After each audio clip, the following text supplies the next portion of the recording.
देश भर में अस्थमा सबसे आम बीमारी बन गई है। इससे ग्रसित लोगों को सांस लेने में तकलीफ के साथ सीने में घबराहट, जकड़न और खांसी की समस्या आम हो गई है। इसके कारण देश भर में बड़ी संख्या में लोगों की हर साल जान चली जाती है। लोगों में अस्थमा के प्रति जागरूक करने को लेकर दुनिया भर में मई के पहले सप्ताह के पहले मंगलवार को विश्व अस्थमा डे मनाया जाता है। तो इस बार यह दिवस 2 मई को मनाया जा रहा है। इस गंभीर बीमारी को वर्ल्ड अस्थमा डे को लेकर पटना के प्रसिद्ध chest specialist doctor Sudhir Kumar से बातचीत की हमारे संवाददाता विकास ने। तो आइए जानते हैं कि अस्थमा के लक्षण, उपचार और इसके इलाज में आए बदलाव के बारे में। मेरा नाम डॉक्टर सुधीर कुमार है। मैं चेस्ट सुपर स्पेशलिस्ट हूँ और इस समय मैं रामकृष्णा चेस्ट हॉस्पिटल पटना में डायरेक्टर हूँ। सर, हम आज आपके पास आए हैं। 2 मई को वर्ल्ड अस्थमा डे है और देखा जा रहा है कि शहर में और कहा जाए तो पूरे बिहार में अस्थमा के केसेस ज़्यादा बढ़ते जा रहे हैं। तो सर, ये अस्थमा बढ़ने की वजह क्या है? अस्थमा बढ़ने की वजह सबसे इम्पोर्टेंट जो वजह है वो ये है कि पहले लोग अस्थमा को अस्थमा बोलते नहीं थे, उसको ब्रोंकाइटिस, निमोनिया इस तरह की बातें करते थे। तो कभी भी लोगों को ये नहीं पता चलता था कि ये अस्थमा है। अब चूँकि नई तकनीक आ गई है, कई टेस्ट आ गए हैं और डॉक्टर्स और पेशेंट्स दोनों अवेयर हो रहे हैं, तो वो जब जाते हैं डॉक्टर के पास तो डॉक्टर उनको बताते हैं टेस्ट करके कि आपको अस्थमा है। तो इस कारण से लोगों में ऐसा लग रहा है कि भाई अस्थमा बढ़ रहा है, जबकि एक्चुअली में अस्थमा बिल्कुल किसी कारण से नहीं बढ़ रहा है, वो अवेयरनेस से बढ़ रहा है या डायग्नोसिस प्रॉपर करने से बढ़ रहा है। दूसरा कारण है, जब भी हम कंपेयर करते हैं कि अस्थमा केसेस पहले से जाते हैं तो जनरली वो हम कोई बहुत जल्दी के डाटा से नहीं कंपेयर करते। हम ये नहीं कहते कि 1 महीना पहले इतना था या 1 साल पहले इतना था।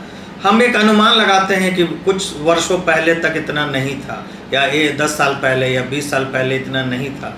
तो उसका एक कारण ये भी है कि अगर आप देखें आज चाइना से भी ज़्यादा जो है वर्ल्ड पॉपुलेशन हमारा बढ़ गया है। तो चूँकि एब्सोल्यूट नंबर ऑफ लोगों बढ़ गए हैं, तो जो परसेंटेज हमारा जो 5 से 10% पॉपुलेशन में अस्थमा है, तो वो नंबर भी बढ़ जा रहे हैं। तो जब वो नंबर बढ़ जा रहे हैं तो लोगों को ऐसा लग रहा है कि अस्थमा केस बढ़ रहा है। तो एक पॉपुलेशन बढ़ने से, दूसरा डायग्नोसिस सही बनने से, और तीसरा एलर्जेंस जो हैं और जो प्रदूषण बढ़ रहा है तो उसके कारण भी नंबर ऑफ केसेस कुछ बढ़ रहे हैं। तो इन तीनों के मिली भगत से जो है हम कह सकते हैं कारणों से जो है अस्थमा के केसेस बढ़े हुए दिखते हैं। अच्छा सर, अगर बात करें तो सामान्य लक्षण अस्थमा के क्या हैं जिसको लोग पहले तो लोग बहुत सारे घरों में देखा जाता है या बहुत सारे ऐसे व्यक्ति की खांसी आई तो वो समझते हैं कि कोल्ड ड्रिंक पी लिया, आइसक्रीम खा लिया है या कोई ठंडा गर्म मौसम से इससे आ गया। लेकिन खांसी लगातार रहती है, कफ सिरप भी लेके पी लेते हैं, उससे भी आराम नहीं मिलता।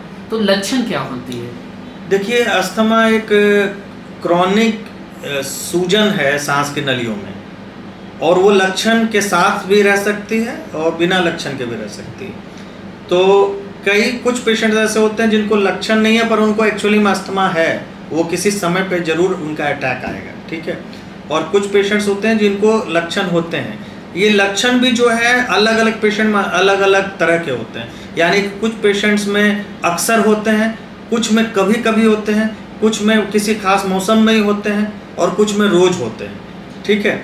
लेकिन लक्षण जो मूल लक्षण है इसका वो है चाहे बलगम वाली या सूखी खांसी होना, और एकाएक होना शुरू होना और बार बार होना, और दूसरा है सांस की तकलीफ, या तो काम करने से या बैठे बैठे। तीसरी है गले से या छाती से एक घर घर की आवाज़, वो या तो नींद में सोते समय या दिन में भी उसको वो सुनाई दे सकती है। तो ये जो 3 लक्षण हैं, खांसी, सांस की तकलीफ और सीटी जैसी या घर घर जैसी आवाज़, ये 3 लक्षण मूल लक्षण हैं। और एक अस्थमा के मरीज में कोई एक लक्षण भी हो सकता है, ऐसा नहीं तीनों हो, कोई भी एक हो सकता है। अच्छा सर, इसमें बच्चों में कैसे पाएं, क्योंकि कम एज के भी बच्चों में भी अस्थमा का ये है शिकायत आ रही है। हाँ। तो उनके लक्षण क्या होने चाहिए? देखिए, उनका जो एकदम छोटे बच्चे होते हैं जो अपनी कष्ट को नहीं बता पाते, तो उनका जो सबसे इम्पोर्टेंट लक्षण होता है वो 2 लक्षण होता है। एक है उनका पंजड़ा ज़्यादा तेज चलना, वो उसे वो नहीं तकलीफ बताएगा, लेकिन माँ बाप देखते हैं कि पंजरा तेज चल रहा है ये। और दूसरा है एक आवाज़ सी आनी सांस के, हर सांस के साथ एक घर घर सीटी से आवाज़ आनी। ये 2 लक्षण बहुत छोटे बच्चों में बहुत आम होते हैं। और तीसरा होता है रात में या बीच रात में या भोर में खांसी होना। तो अगर मरीज को रात में, बीच रात में या देर रात में खांसी का अटैक होता हो बच्चे को, तो वो अस्थमा होने का सबसे प्रबल मतलब उसके चांसेस होते हैं। अच्छा सर, ये भी एक मान्यता है, ये अब इसको मान कर ले बहुत सारे घरों में आज भी पुराने, कि खानदानी बीमारी, क्या अस्थमा खानदानी बीमारी भी है? देखिए, ये अस्थमा कुछ उन टाइप की बीमारी है जिसमें जीन के द्वारा अस्थमा जो है परिवार में पास ऑन होता है। तो ये एक जेनेटिक डिजीज़ भी है, ठीक है। तो अगर परिवार में किसी को है, माँ या पिताजी को या भाई या बहन को, तो चांसेस हैं कि हमें मतलब उस बच्चे को भी हो सकता है, पर ये ज़रूरी नहीं है, पर ज़्यादा चांस होते हैं। ऐसा देखा गया है कि पूरी की पूरी फैमिली में ही अस्थमा है, जैसे पूरी फैमिली डायबिटीज़ भी हो जाता है। एक समय के बाद पता चलता है कि माँ बाप सारे बच्चों को भी डायबिटीज़, यानी कि ये फैमिली में चल सकता है और कहीं कहीं ये मतलब एग्रीगेट कर जाता है, यानी कि कई सारे सदस्य जो हैं वो अस्थमा के शिकार हो जाते हैं। अच्छा सर, अगर बात करें तो क्या कोरोना काल में कुछ ऐसे मतलब कहा जाए कि अस्थमा के मरीजों को प्रभावित किया है, संख्या बढ़ी है या घटी है, कुछ ऐसे देखा? देखिए कोरोना काल में एक्चुअली में क्या हुआ था कि बहुत पहले ही लॉकडाउन लग गया था और फिर बाद में लोगों ने मास्किंग किया था, तो बहुत सारे एजमेटिक पेशेंट्स जो हैं और साथ में लॉकडाउन वजह से प्रदूषण का स्तर भी कम हो गया था। तो इनिशियली जो कोरोना आया था तो उस समय अस्थमा के पेशेंट बहुत कम हो गए थे, क्योंकि प्रदूषण का स्तर कम था और वो मास्क पहन रहे थे। बाद में जब लॉकडाउन ख़त्म कर दिया गया तब भी जो है मास्क चूँकि पहना जा रहा था, तो बहुत सारे मरीज को फिर भी राहत थी। पर जब लोगों ने खासकर सेकेंड वेव के बाद जब मास्किंग ख़त्म कर दी है, तब से जो है अस्थमा के पेशेंट्स फिर पहले वाली स्थिति में आ गए हैं। तो उस समय ये भी सच है कि जिस अस्थमा के मरीज को कोरोना का इन्फेक्शन हुआ था, उनका जो कोरोना का जो तकलीफ था वो ज़्यादा था, क्योंकि उसके कारण उनका अस्थमा का अटैक भी बढ़ गया था। सर जैसे कि सर क्या आपने बताया, लेकिन कोरोना में जैसे वो जो लोग पीड़ित हुए वो गए, उनके फेफड़े में प्रॉब्लम आया, तो इन सब चीज़ों को अगर लेके देखें तो क्या ऐसे केसेस हैं ज़्यादा? हाँ, जैसे कि आप कहना चाह रहे हैं कि जिनको कोरोना पहले हुआ और बाद में उनको कुछ ना कुछ सांस की मतलब कुछ फेफड़े की कोई ना कोई लक्षण रह गए, तो या बाद में होने लगे। हाँ, इस तरह के पेशेंट्स हैं। जैसे उसमें से कुछ पेशेंट्स हैं जिनको कोरोना हुआ, उनको आज भी जो है वो खांसी की शिकायत कभी कभी रहती है, हालांकि वो अस्थमा नहीं है। या कुछ पेशेंट्स ऐसे हैं जिनको कि सांस की तकलीफ महसूस होती है, खासकर एक्सर्शन करने से। वो भी पेशेंट्स जब हम टेस्ट करते हैं तो अस्थमा नहीं होता है, लेकिन उनको लक्षण रह रहे हैं, और जिसको कि हम लोग पोस्ट कोविड सिंड्रोम बोलते हैं। उस सिंड्रोम में इस तरह के मरीज खांसी के और सांस की तकलीफ महसूस होना, ये 2 जो है लक्षण बढ़े हैं पोस्ट कोविड में। तो सर अगर बात करें तो अस्थमा को नियंत्रण करने या जो अस्थमेटिक के पेशेंट हैं उनको क्या प्रिकॉशन लेना चाहिए? देखिए, अस्थमा के पेशेंट जैसे अगर उनको पता है कि उनको अस्थमा है, तो उनको ये भी देखना है कि किन चीज़ों से अस्थमा की तकलीफ़ या लक्षण बढ़ जाते हैं, तो उनको उससे फाइंड आउट करना होगा। डॉक्टर भी मदद करते हैं, उनको भी खुद देखना होगा कि किन चीज़ों से, ऐसे कौन कौन से तत्व हैं, जैसे धूल है, अगरबत्ती का धुआं है, इस टाइप की चीज़ें हैं, कॉइल है, ठीक है, या किसी प्लांट के पास जाते हैं या किसी पर्टिकुलर एरिया में जाते हैं, प्लांटेशन में जाते हैं, बागान में जाते हैं, तो कांग्रेस ग्रास से हो सकता है। तो ये सारी चीज़ें उनको पहचानना पड़ेगा। घर का डस्ट से उनको होता है कि नहीं, पेपर डस्ट से होता है कि नहीं, इन सब चीज़ों को वो उनको पहचानना होगा किन से होता है, और जिस चीज़ से होता है उससे दूर रहने का और उस चीज़ को कंट्रोल करने का उपाय करना होगा। एक तो ये है, ठीक है।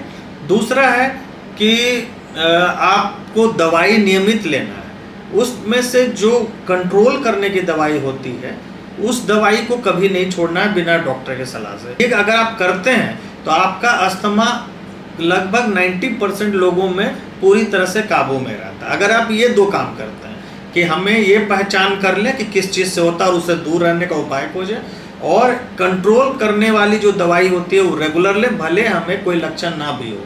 अगर ये दो काम करते हैं तो हमारा अस्थमा लगभग जो है काबू में रहता है। सर ये तो अपने मरीज़ की बात है, लेकिन सर ये भी देखा जाता है अमूमन घरों में है, अगर अस्थमा पेशेंट ऐसे हैं घर में हैं कोई, चाहे वो बुजुर्ग हो या साथ में, तो लेकिन लोग दूरी बना लेते हैं। क्या ऐसा है कि उन अस्थमा पेशेंट से दूरी बना लीजिए? नहीं, अस्थमा मरीज के मतलब अपनी बीमारी ट्रांसमिट नहीं करते हैं। ये कोई अस्थमा की बीमारी जो है ये किसी बैक्टीरिया या टीबी या इस तरह की कोई बीमारी से नहीं होता है, ठीक है। हाँ, कॉमन कोल्ड जो है, जो वायरल बीमारी जिसमें खांसी भी होता है और अस्थमा बढ़ भी सकता है, वो बहुत कॉमन है। वो मतलब 3 से 5 दिन के लिए मरीज को कष्ट देता है किसी को भी, और वो वायरल होता है और वो फैलता भी हवा से है। तो चाहे अस्थमा के मरीज में हो जाए या एक स्वस्थ मरीज में हो जाए, स्वस्थ इंसान में हो जाए, वो जब खांसेगा या छींकेगा तो वो दूसरे मरीज को, मतलब दूसरे जो उसके घर वाले हैं उनको होगा। इसीलिए तो ये यूनिवर्सल प्रिकॉशन बताया भी जाता है कि आप जब भी छींके या खांसें आपको रुमाल से अपना मुंह ढकना है। अगर आप वैसा करते हैं तो कोई भी वायरल बीमारी जो है नहीं फैलती।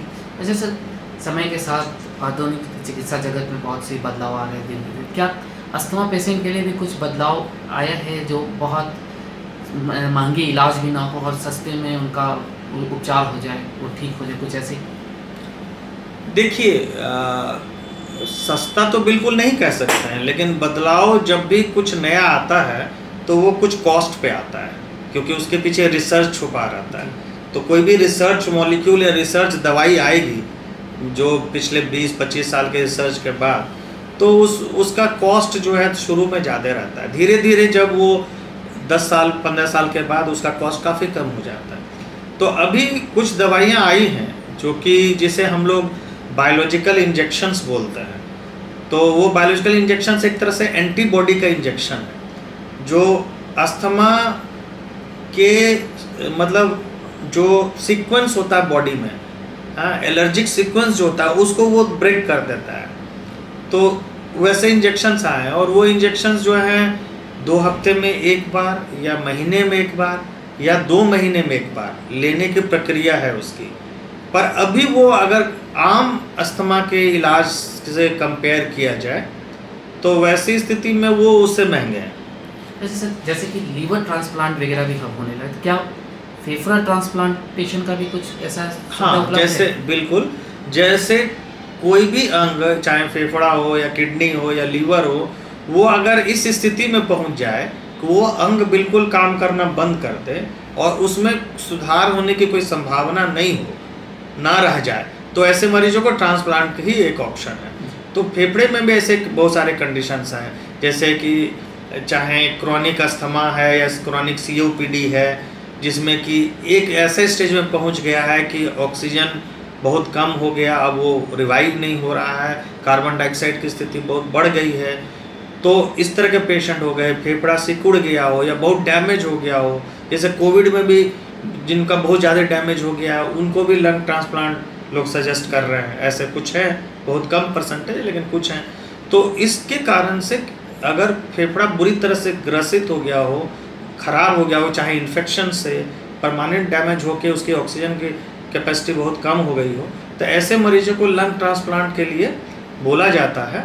और हम लोग के यहाँ पे किम्स हैदराबाद में लंग ट्रांसप्लांट होता है, उसका OPD हमारे हॉस्पिटल में जो है हर दूसरे बृहस्पतिवार, हर महीने के दूसरे बृहस्पतिवार को जो है वो यहाँ पे लगता है, और उस दिन ऐसे मरीजों की खास जो है पहचान की जाती है और उन्हें सलाह दी जाती है। सर, उम्मीद करते हैं कि आपकी बताई बातें मरीजों के लिए बहुत फ़ायदेमंद होगी, खास करके अस्थमा पीड़ितों के लिए। तो धन्यवाद आपको बहुमूल्य समय देने के लिए।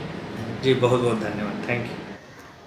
तो आपने सुना, इस बीमारी से बचाव के लिए हमें दवा डॉक्टर के परामर्श से लेनी भी है, छोड़नी है। लापरवाही जान को खतरे में डाल सकती है। वहीं बिहार में भी अब फेफड़ा ट्रांसप्लांट हो रहा है। तो तो उम्मीद करती हूँ कि डॉक्टर सुधीर के बताए गए इस बीमारी के बारे में चेस्ट या अस्थमा पीड़ितों को लाभ मिलेगा। आपको बता दें कि डॉक्टर सुधीर पटना के प्रसिद्ध चेस्ट विशेषज्ञों में से एक हैं। वे न्यू बाईपास रोड पर संचालित रामकृष्ण चेस्ट हॉस्पिटल के निर्देशक हैं।